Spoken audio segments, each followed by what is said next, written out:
Hello guys, welcome back my channel Balram Parmar official.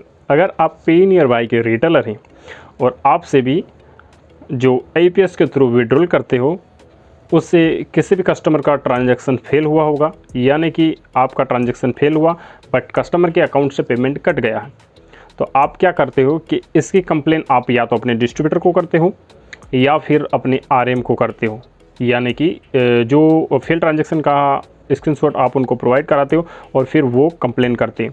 ऐसे में क्या होता है, बहुत बार डिस्ट्रीब्यूटर कंप्लेन नहीं कर पाते हैं, तो आप किस तरह से अपने पे नियर बाय एप्लीकेशन से कंप्लेन कर सकते हो और बहुत जल्दी पेमेंट यानी कि 24 घंटे में पेमेंट वापस कस्टमर के अकाउंट में क्रेडिट हो जाएगा। तो वीडियो बहुत ही इन्फॉर्मेटिव होने वाली है, वीडियो को पूरा वॉच करना और अच्छा लगे तो लाइक करना और चैनल पर नए हो तो सब्सक्राइब कर ही देना। अब टाइम वेस्ट नहीं करते हैं, डायरेक्ट चलते हैं हमारे मोबाइल की होम स्क्रीन के ऊपर। आपको अपना पे नियर बाय एप्लीकेशन लॉगिन कर लेना है। अब जैसे आप लॉगिन करोगे तो लॉगिन करने के बाद में आपको क्या करना है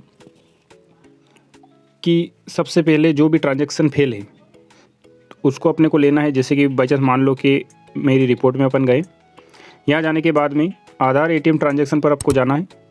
अब यहाँ पर जाने के बाद में जैसे कि ये तो ट्रांजैक्शन हमारा सक्सेसफुल है और ये है फेल, एक यूनियन बैंक ऑफ इंडिया का। अगर किसी बैंक का मिनी स्टेटमेंट नहीं निकलता है तो आप डायरेक्ट इसका एक स्क्रीनशॉट अपने को ले लेना है, और अगर जिस बैंक का स्टेटमेंट निकल जाता है तो जितना हो सके आप इसको स्टेटमेंट का ही स्क्रीनशॉट वहाँ पर क्लेम में लगाया करें। तब ये मैंने स्क्रीनशॉट ले लिया है। लेने के बाद में होम बटन पर प्रेस करना है, वापस होम पे आ जाना है। होम पर आ जाने के बाद में ऊपर 3 लाइन पर हमको क्लिक करना है। अब जैसे आप क्लिक करोगे तो वहाँ पर आपकी प्रोफाइल रहेगी पूरी। अब यहाँ पर फर्स्ट अपग्रेड शॉप के नीचे पहला है GST रिटर्न फॉर्म एंड दूसरा है कंप्लेंट्स एंड इंक्वायरी, तो इस पर हमको करना है क्लिक। अब जैसे हमने इस पर क्लिक किया तो क्लिक करने के बाद में हमको क्या करना है कि नीचे एक प्लस का आइकन दिख रहा होगा, तो प्लस के आइकन पर हम करते हैं प्रेस। अब जैसे हमने प्लस के आइकन पर क्लिक किया तो पहला है यहाँ पर सिलेक्ट प्रोडक्ट। अब सिलेक्ट प्रोडक्ट में हमको क्या करना है कि हमने APS के थ्रू विड्रॉल किया था, जो कि हमारा ट्रांजैक्शन फेल हो चुका है बट कस्टमर के अकाउंट से पेमेंट कट गया है, तो हमको APS सिलेक्ट करना है।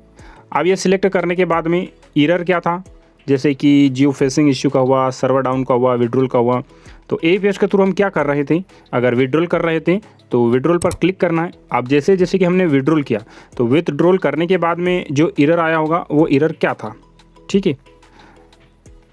तो यहाँ पर आपको देख लेना है कि एरर क्या था। अब मेरे जो 1200 रुपये का ट्रांजैक्शन फेल हुआ है उसमें एरर था ये इश्यूअर इज़ इनऑपरेटिव, तो मैं इस पर करता हूँ टिक। अब जैसे मैंने इस पर टिक किया, टिक करने के बाद में यहाँ पर ट्रांजैक्शन ID मांग रहा है, तो आप चाहो तो ट्रांजैक्शन ID भी वहाँ पर लगा सकते हो जो ऑलरेडी उसके अंदर लिखी हुई रहती है स्क्रीनशॉट के अंदर। अगर ट्रांजैक्शन ID आप नहीं लगाओ तो हो सके जो रिटेलर का नंबर है वो यहाँ पर आप मेंशन कर सकते हो, ठीक है। तो अब मैं क्या करता हूँ कि रिटेलर का नंबर यहाँ पर टाइप करता हूँ। अब ये मैंने रिटेलर का नंबर यहाँ पर ट्रांजैक्शन ID की जगह लिख दिया है। अब यहाँ पर हमको क्या करना है, start typing your remark here. यहाँ पर आपको कुछ टाइप करके लिखना है, यानी कि अब मैं लिखता हूँ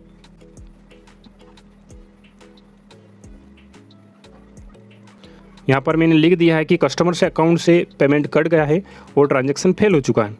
अब यहाँ पर टाइप करने के बाद में नीचे एक एड अटैचमेंट का ऑप्शन आ रहा है, ठीक है। आप यहाँ पर इमेज भी डाल सकते हो, अटैच कर सकते हो, वीडियो अटैच कर सकते हो और PDF अटैच कर सकते हो। तो अब मैं करूँगा इस पर क्लिक। अब जैसे मैंने इस पर क्लिक किया तो यहाँ पर डायरेक्ट अपने को फाइल सिलेक्ट कर लेना है। फाइल सिलेक्ट करने के बाद में अगर आपने स्टेटमेंट निकल जाता है किसी बैंक का तो जितना हो सके स्टेटमेंट ही आप लिया करें, और अगर स्टेटमेंट किसी बैंक का नहीं निकलता है तो फिर आपको फेल ट्रांजैक्शन का स्क्रीनशॉट ही लगा देना है, ठीक है।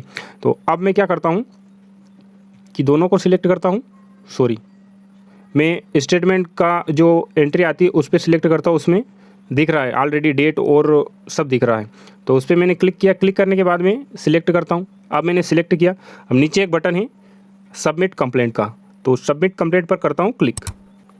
अब जैसे सबमिट पर क्लिक किया है तो यहाँ पर ऑलरेडी कंप्लेंट हो चुकी है, कंप्लेंट नंबर भी आ चुका है, जैसे कि ये ऊपर कंप्लेंट नंबर है लिखा हुआ और क्या इशू था, ठीक है। ये करने के बाद में इसका स्क्रीनशॉट लेकर आपको अपने RM या डिस्ट्रीब्यूटर के साथ में शेयर करना है। शेयर करने के जैसे कि कंप्लेन आज करिए तो इसके कम से कम 4 या 5 दिन बाद अगर फेल ट्रांजैक्शन है तो कस्टमर के अकाउंट में वापस रिफ़ंड कर दिया जाएगा। इस तरह से आप पे नियरबाई का जो भी अगर फेल ट्रांजैक्शन हुआ उसकी कंप्लेन कर सकते हैं अपने रिटेलर ऐप से। आई होप वीडियो अच्छा लगा हो तो लाइक करना और चैनल पर नए हो तो सब्सक्राइब कर ही देना। मैंने आसान भाषा में आपको कंप्लेन करना सिखाया है।